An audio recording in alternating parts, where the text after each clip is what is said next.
Now, we had this situation in the previous chapter where David has his enemies dealt with, and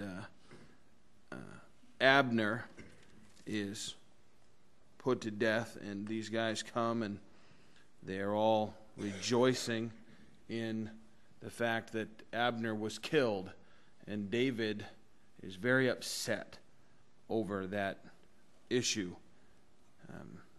Abner has been his enemy. Abner has opposed him in his conduct. He set up a separate kingdom. You would think, from every human perspective, that David should be aggravated with Abner and want to see him die. He's killed, and the guys that perform the task come, and they say the same thing that the Amalekite did when he killed Saul, and that is, hey, we did you a favor. And David says to them, I had a guy come to me and give me similar news once, I'm paraphrasing, about Saul, and we killed that guy. So what makes you think that anything less is going to happen to you? And they put to death those men right there on the spot, and then they take care of burying the head of Ishbosheth and those that had opposed him. In 5, verse 1, then all the tribes of Israel came to David at Hebron and spoke, saying, indeed, we are your bone and your flesh. Also, in time past, when Saul was king over us, you were the one who led Israel out and brought them in. And the Lord said to you, you shall shepherd my people Israel and be ruler over Israel.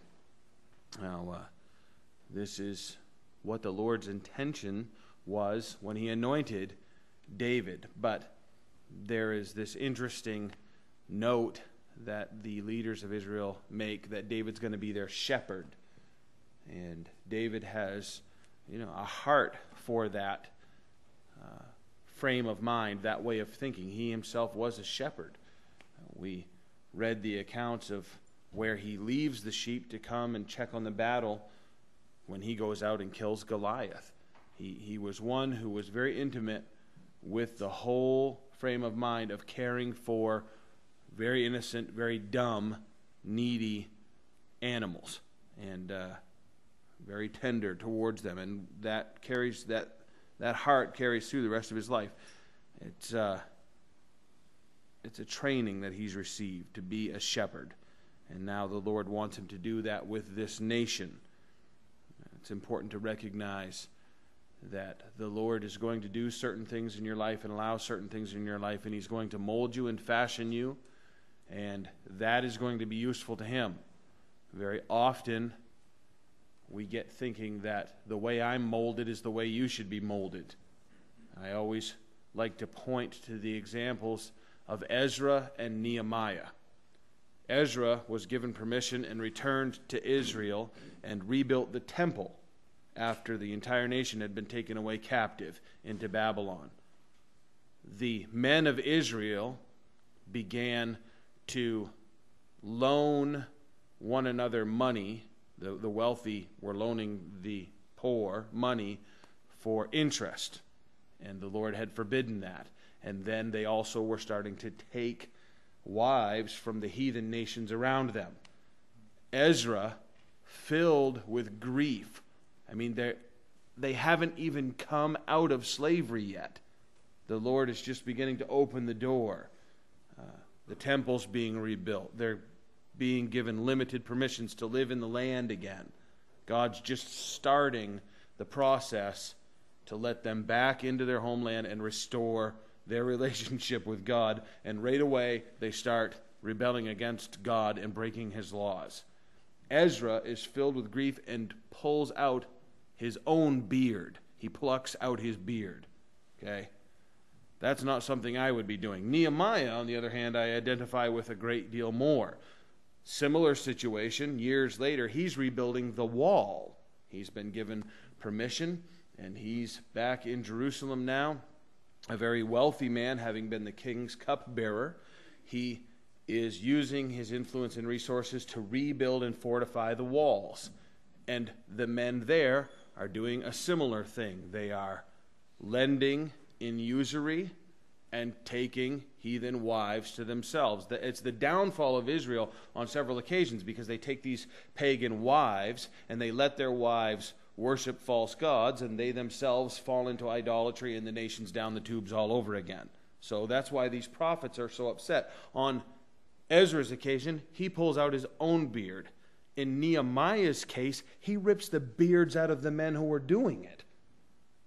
There's an implication. It says that he struck them in the face and ripped their beards out. There's actually an implication that he walked up, grabbed a hold of their beard, and drilled them in the face and was left with a fistful. By the order of God. You think about that. Maybe Nehemiah would be the kind of guy that would look over at Ezra and go, what a sissy, And maybe Ezra would be the kind of prophet that would say, he is so cruel. Both of them were called by God to do their work. And within that, never mind that wind, it's just going to rattle that window. Both of them were called by God. David here was fashioned to be a shepherd. God wants those characteristics that he's developed in his life to be utilized in the life of the nation of Israel. So he wants them to be a shepherd over Israel. Therefore, all the elders of Israel came to the king at Hebron, and King David made a covenant with them at Hebron before the Lord. And they anointed David king over Israel. David was 30 years old when he began to reign, and he reigned 40 years. In Hebron, he reigned over Judah 7 years and 6 months, and in Jerusalem, he reigned 33 years over all Israel and Judah. So, the timeline.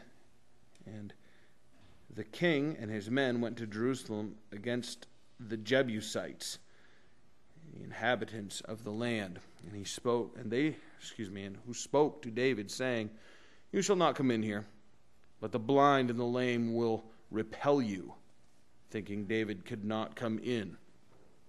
Now, the Jebusites have fortified themselves, and they have repelled every invasion that has come against them. And they are a particularly tenacious people. Their land is their own, and they're going to defend it, and they really have it in their mind that they are of such fighting skill that David doesn't stand a chance. And what they're saying is, look, we don't even have to send out the regular army. We have a whole bunch of blind, lame guys, and those are the guys that are going to deal with you. There's a great deal of arrogance involved in that. I mean, it's not a literal thing. Clearly, they don't have like the blind, lame division of their military, but they're insulting David, saying, this is effortless. Why did you come down here? We've withstood everyone that's come against us, Assyrians and alike. So bring it on, is basically what they're saying. Nevertheless, David took the stronghold of Zion, that is the city of David. Now David said on that day, whoever climbs up by way of the water shaft and defeats the Jebusites, the lame and the blind, who are hated by David's soul, he shall be chief and captain. Therefore, they say, the blind and the lame shall not come into the house. Then David dwelt in the stronghold and called it the city of David. And David built all around from the Millo and inward. So David went on and became great, and the Lord God of hosts was with him. That's always a nice thing to be said of you and your endeavors, that you were receiving success and the Lord was with you. An overwhelming theme of David's life is that he does not promote himself. He's not one who looks to build his little kingdom. He lets the Lord handle that on every single occasion. He lets the Lord anoint him and then waits as he's pursued and tormented by Saul until the Lord raises him up. And then there's opposition against him. He doesn't oppose that. He lets those guys exist, and then the Lord again raises him up. And now he comes in to the Jebusites, and the Lord gives him victory. And every single turn, he's not one of self-promotion. There is that concept that Calvary Chapel uses that has been derived from these passages, and that is that where God guides, God provides. You can whip a thing into a frenzy. You can take out ads in the paper. You can promote yourself in whatever your endeavors are. And in the end, you will have to maintain that. There's always going to be that struggle. If the Lord opens the door and opportunity, then that's the way it's going to be. If God's opened it, who's going to shut it? If he shut it, who's going to open it? The Lord takes care of these things. And that's very, very beneficial to keep that in mind, both personally, spiritually, and collectively as a church, to have it in our mind that we're going to let the Lord lead us into the opportunities that he wants us to be involved in. There are a great many people who treat the church like corporate America, try to build the thing. And then, of course, you're going to maintain it. No, you got a great big building that you've built now, and people in attendance start falling off. Well, you got to do something to whip the people back into the building because the building has needs, and shepherd the people is what David was called to in the beginning of this chapter, in this section. Shepherd them. That means you just take the humble little flock to the grass. Just let them eat. Let them graze. David is advancing here, but it's not one that he has tried to see come of his own aggression and ambitions. Then Hiram, king of Tyre, sent messengers to David and cedar trees, carpenters and masons, and they built David a house. So David knew that the Lord had established him as king over Israel, and that he had exalted his kingdom for the sake of his people Israel. And David took more concubines and wives from Jerusalem after he had come from Hebron. Also more sons and daughters were born to David. So David has been, by and large, nomadic.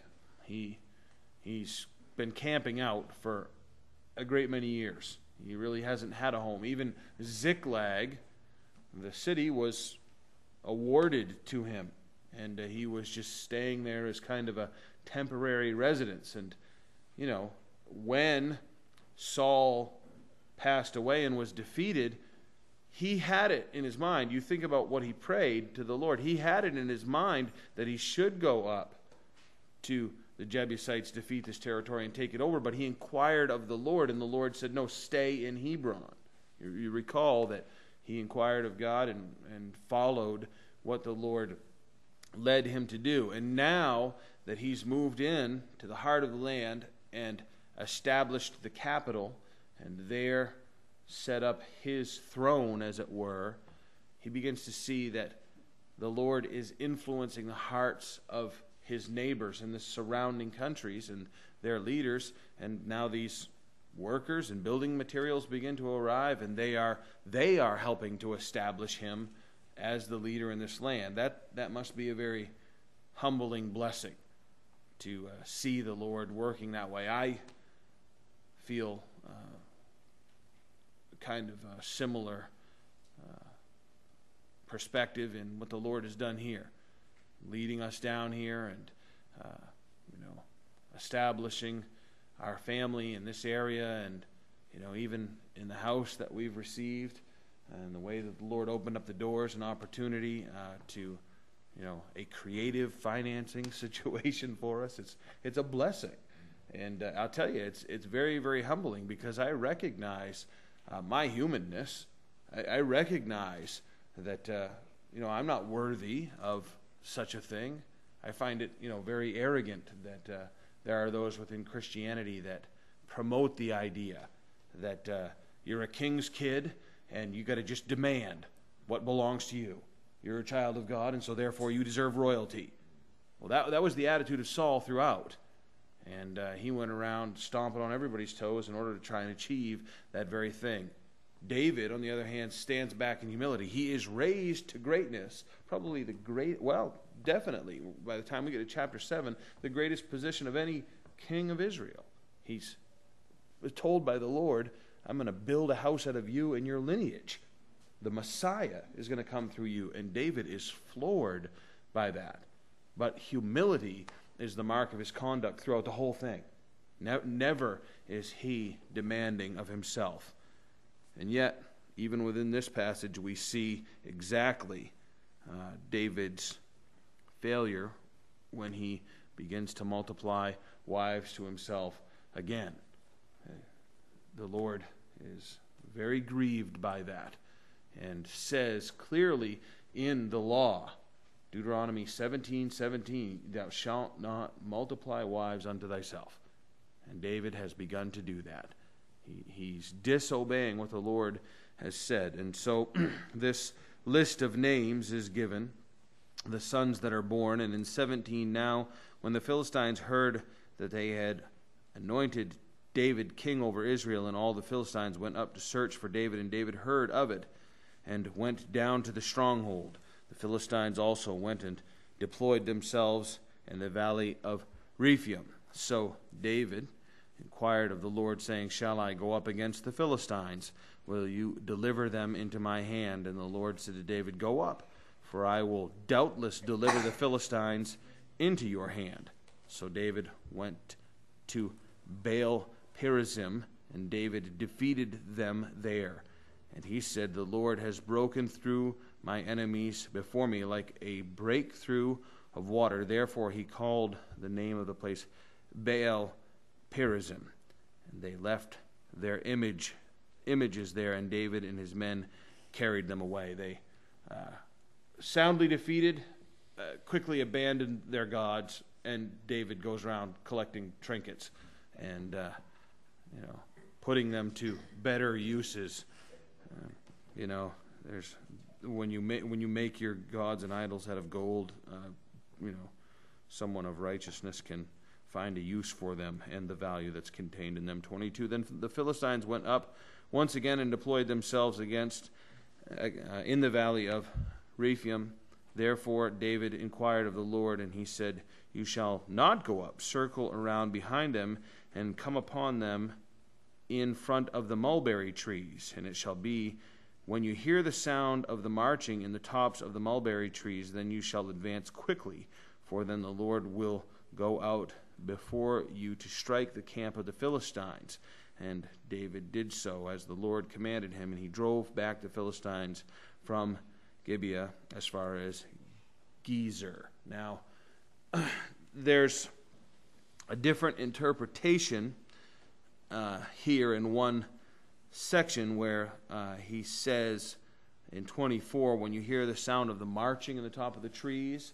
The King James renders that with such a way that you could get from it that when you hear the wind in the top of the trees. Could be that when the wind carries the sound of the marching into the trees and you're catching, that's when you move. That's amazing. Even if you want to take it as lightly as soon as you hear the marching, God has insight into what the activities of these armies are going to be.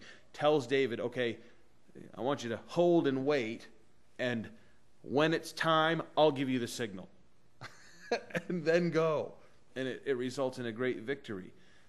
Again, I'll draw you back to the fact that David is waiting upon the Lord. Rather than advancing himself, rather than having his own harebrained schemes all set up and trying to promote his kingdom, he's inquiring of the Lord. He doesn't, on this occasion, say, well, we inquired of the Lord before, and he gave us a great victory, so clearly what we got to do is go down there and crush this next uprising. It's as simple as this. The closer you are to the source, the more accurately you're going to relay it. If I witness an accident this afternoon and tell you all about it now in exacting detail, you will be able to perhaps relay that again. But you aren't going to have the ability to fill in some of the blanks if someone was to ask you, because you weren't a first-hand witness. The closer you get to the source, the more accurate you are. The King James was one of the most detailed renderings of the scriptures that we have. And with that, the fact that it says that they will hear the wind in the top of the mulberry trees, that's the signal. Leads me to believe that they were more accurate than the modern scholars today who render this marching. And within that, the way they render it is because when you hear the sound of the approach in the trees, well, what is that? Is that the armies, or is it the wind? And the way that it's described, it would seem to imply the wind. So I'm more inclined to think that, that is what the Lord was indicating. In 6 verse 1, and again, David gathered all the choice men of Israel, 30,000. David arose and went with all the people who were with him to Baal Judah, to bring up from there the ark of God, whose name is called by the name, the Lord of hosts, who dwells between the cherubim. Now, you'll recall in the beginning of our study in 1 Samuel, the Philistines defeated the Israeli army and took captive the Ark of the Covenant. And the Ark of the Covenant resulted in horrendous plagues amongst them, so they packed that thing up on a cart with some cows pulling it and sent it on its way. And the Lord miraculously led those cows to come back into Israel. The men that tried to return the ark to the Lord with David, Uzzah sees the cart tip, thinks that the Ark of the Covenant is going to fall off the cart, and reaches out to steady the Ark of the Covenant, and God strikes him dead there in that moment. David, overwhelmed with grief for what happens, parks the Ark of the Covenant there in a local household. And now the local household is being so blessed that David says, you know what, man? It is time that ark came back to where it belongs. So they're going to bring it back here, and we'll read that account where it says, so the ark of God on the new cart, and brought it out to the house of Abinadab, which was on the hill, and Uzzah and Ahoio, the son of Abinadab, drove the new cart, and they brought it up out of the house of Abinadab, which was on the hill, accompanying the ark of God. And Ahoio went before the ark, and David and all the house of Israel played music before the Lord on all kinds of instruments of fir wood, on harps and stringed instruments, tambourines, on sistrums, and on cymbals. When they came to Nachon's threshing floor, Uzzah put out his hand to the ark of God, took hold of it, for the oxen stumbled. Then the anger of the Lord was roused against Uzzah, and the Lord struck him there for his error, and he died there by the ark of God. And David became angry because of the Lord's outbreak against Uzzah, and he called the name of the place Perez Uzzah to this day. David was afraid of the Lord that day, and he said, how can the ark of God come to me? So David would not move the ark of the Lord with him into the city of David, but David took it aside to the house of Obed-Edom the Gittite. The ark of the Lord remained in the house of Obed-Edom the Gittite 3 months, and the Lord blessed Obed-Edom and all his household. So again, the recounting of the blessing and that tragic accident. The one very notable thing within this is David did not inquire of the Lord about how to bring that ark back. Go to war, inquire of the Lord. Second invasion, inquire of the Lord. Am I to go to Hebron? Inquire of the Lord. Oh, the Ark of the Covenant? Yeah, let's just go get that thing. They don't inquire of the Lord or the law. They have a written mandate as to how to transport that thing. You're supposed to have priests put the staffs through the ringlets in the side, and they are to carry it on their shoulders. The Lord very clearly stated how that ark was to be transported. under no uncertain terms. David imitates the Philistines in how he transports the ark of God. That is always a tragedy. Whenever you take the article of worship and try to imitate the Philistines with it, you're going to run into trouble. You need to look to the accuracy of God's methods and follow those. It's unfortunate that this has to be accounted, but at the same time, it's very beneficial to us. So Obed-Edom and all his household are very blessed. And in 12, now it was told King David, saying, the Lord has blessed the house of Obed-Edom and all the blessings, and all that belongs to him, because the ark of God. So David went and brought up the ark of God from the house of Obed-Edom to the city of David with gladness. And so it was, when those bearing the ark of the Lord had gone 6 paces, that they sacrificed oxen and fatted sheep. Then David danced before the Lord with all his might, and David was wearing a linen ephod. So David and all his house of Israel brought up the ark of the Lord with shouting and with the sound of the trumpet. David inquires of the Lord and reads how this is supposed to be transported. Generally, this is the male error. Just charge right into the thing, and when it's all run amok, go, where did we put those directions? How is that supposed to go together? David does that, backs up and says, and that's usually how we do it, isn't it, guys?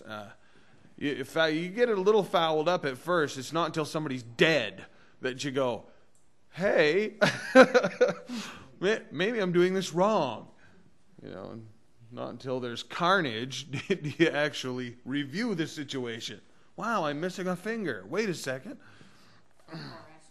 Exactly.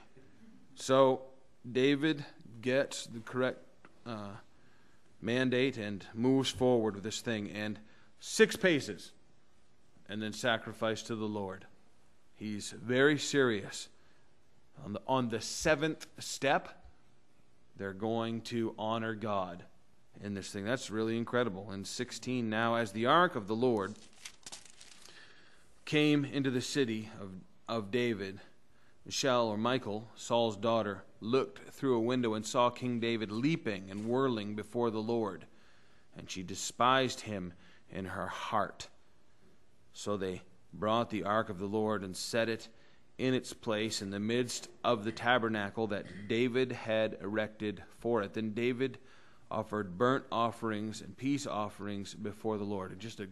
Imagine what David must be experiencing right now. He's been in the wilderness. He's been tormented by Saul. He, about to take the throne, only gets half the kingdom, less than half, a small portion in Hebron, and then his enemies are defeated, and now the whole kingdom, and he moves up, and the surrounding communities build him a place, and, you're going to restore worship. Let's go get the ark, and, he didn't experience the travel through the wilderness, but all of that is in their minds. The nation of Israel is like, oh, the ark, let's go get the ark.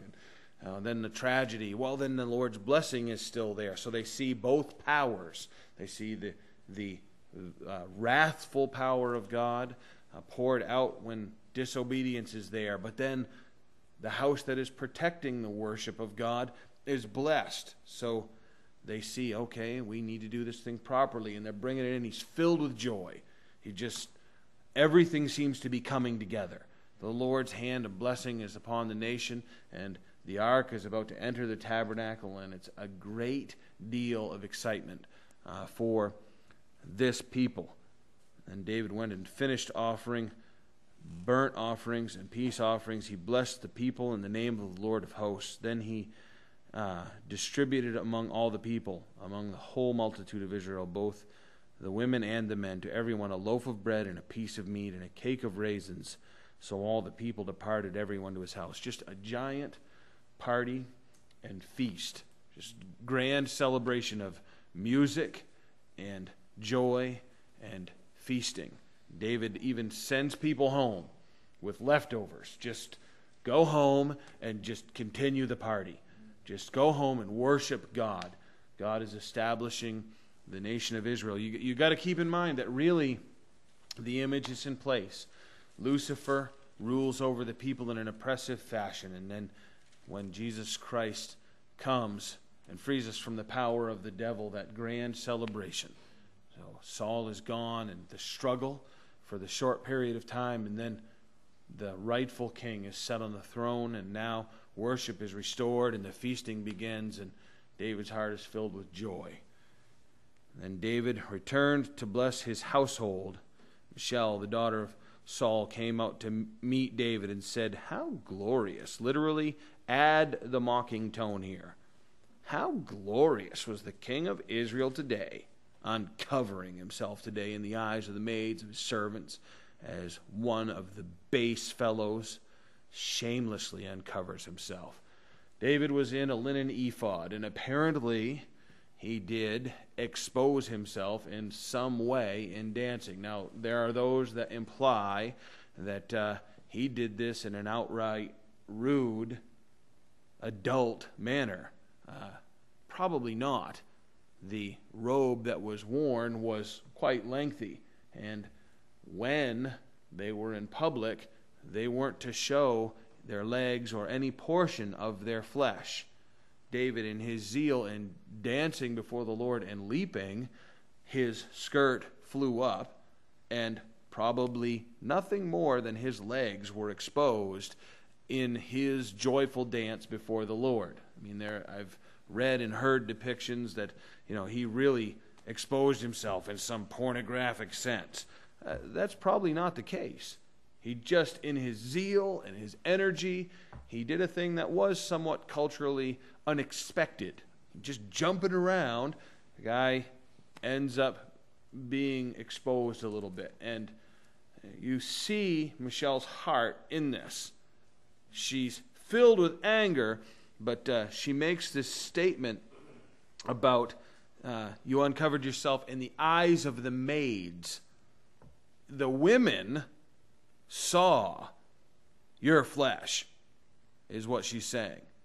Tone of jealousy. I'm your wife, and you were out so that other gals could admire you, both physically and spiritually.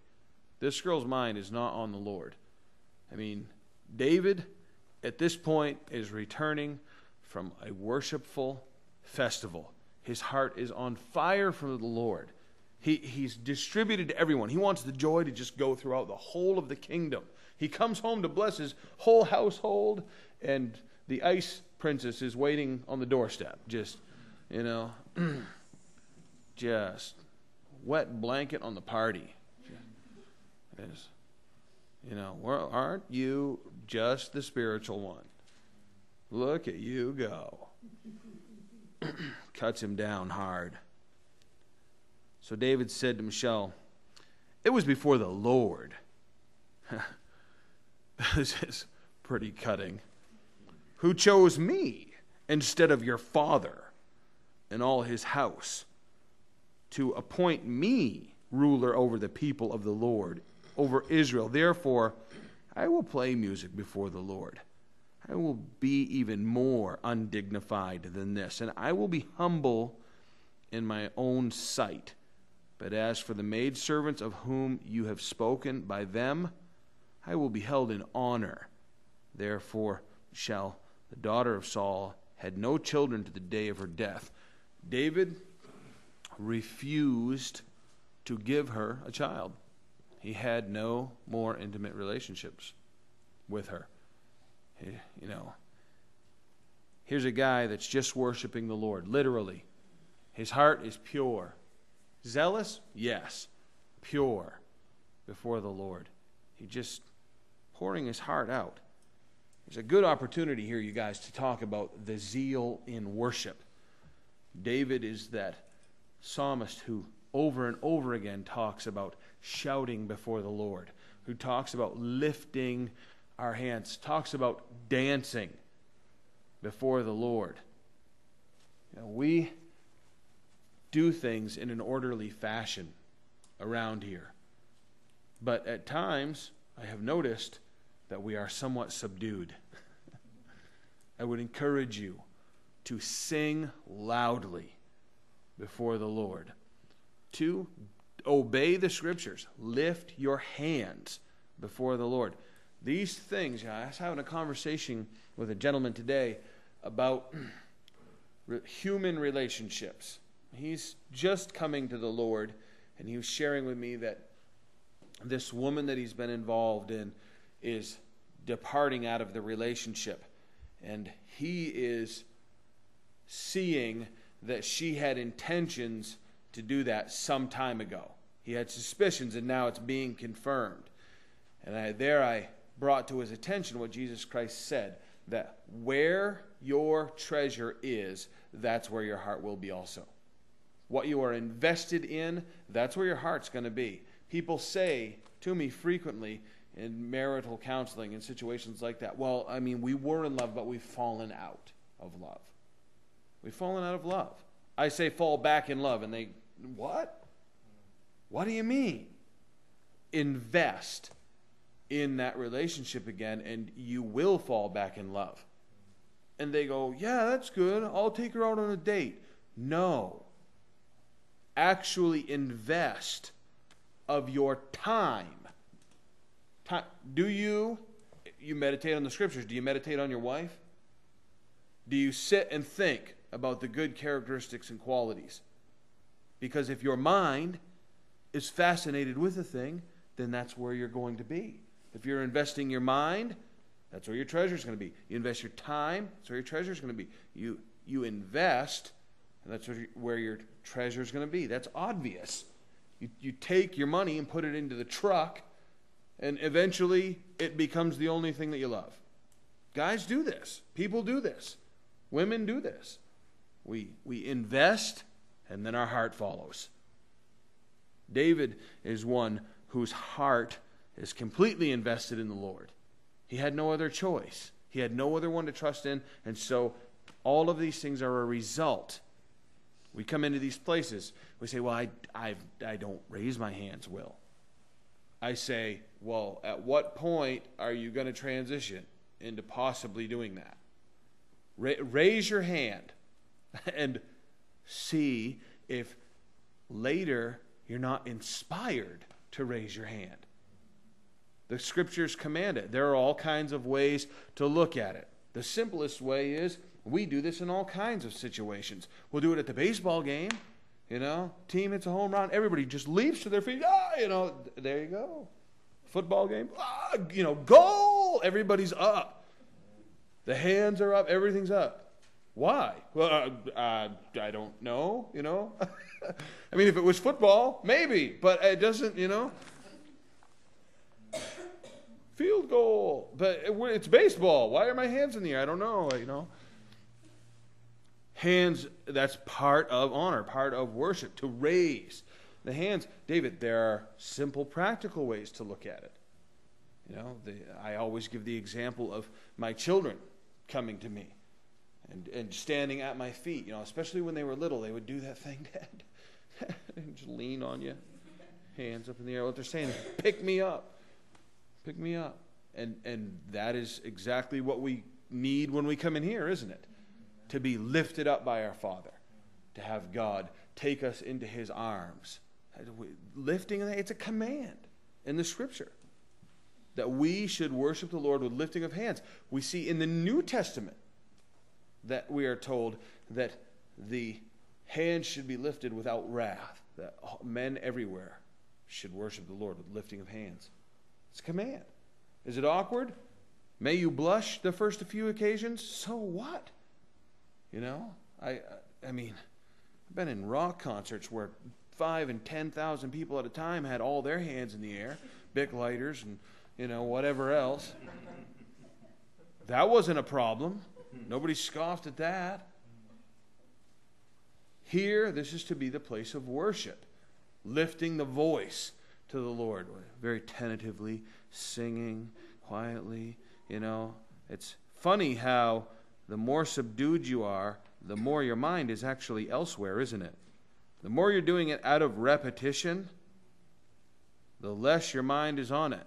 You're at home doing laundry, raking the yard, folding clothes, cleaning the garage. As you stand in here and sing, your mind can be, now who are you worshiping? The garage? You know what I'm saying? What is my mind doing when it does that? When it wanders straight out of the throne room of worship into my own life, now what am I doing? It's some vain repetition. It really is. When you got to count 6 steps, stop, offer sacrifice, get done, walk 6 more steps, offer sacrifice, that's going to be a busy day, man. You're going to have to concentrate a lot on the Lord. Coming into these places, sing strong, brothers and sisters. Belt it right out. Lift your hands to the Lord. We will discourage dancing. We will. There's not enough room, and it can be a distraction. I don't mean to sound like Michelle within this occasion, but the whole point is that we're to keep our focus and our mind upon the Lord. And if any one individual starts acting out in such a way that now the attention is brought to them, none of us are worshiping the Lord anymore. We're now paying attention to the individual. If we all collectively are filled with zeal and we worship the Lord, then no one's going to stand out. If we inspire with our worship, which is what David's goal was lift yourself up to the Lord in such a way that others do the same thing. I don't want to discourage, but I want to do what Paul was very careful to explain to us in 1 Corinthians 14, and that is that everything should be done decently in order. Zeal should be done decently and in order. So let the zeal of the Lord fill you in worship, but try not to simply become the focus of attention. Boy. You know what? We're going to end early tonight because there's no way I can move into chapter 7 at all because I'll end up having to back up and backtrack. That's a good place to end. Worship the Lord with an intensity. It just sounds right, doesn't it? How can you go wrong with that? And if you're worshiping the Lord with an intensity in such a way that some person might actually be drawn to that a little bit, that's not bad. When you know the difference, you've seen the people who come in and act out in such a way that everybody's attention just goes to them and their behavior. Saw a guy at Calvary Chapel headbanging one night, right in worship, hands up, just went over and said, dude, you see anybody else in this room doing that? You can look around and see quite a bit of motion, activity, and volume and intensity, but you see anybody else flailing? There's no mosh pit here. Just turn it down. And he got all offended. So what? That's you got to keep the attention on the Lord, and that's what David was doing. Lead the ark, show the people this is worship. Here we go. Worship's been missing. It's been outside of Israel. It's been outside of Jerusalem, and now it's returning. And he's saying, "This is how it's done." Do that with an intensity and a fervence. Worship the Lord, so that maybe others around you will do the same thing.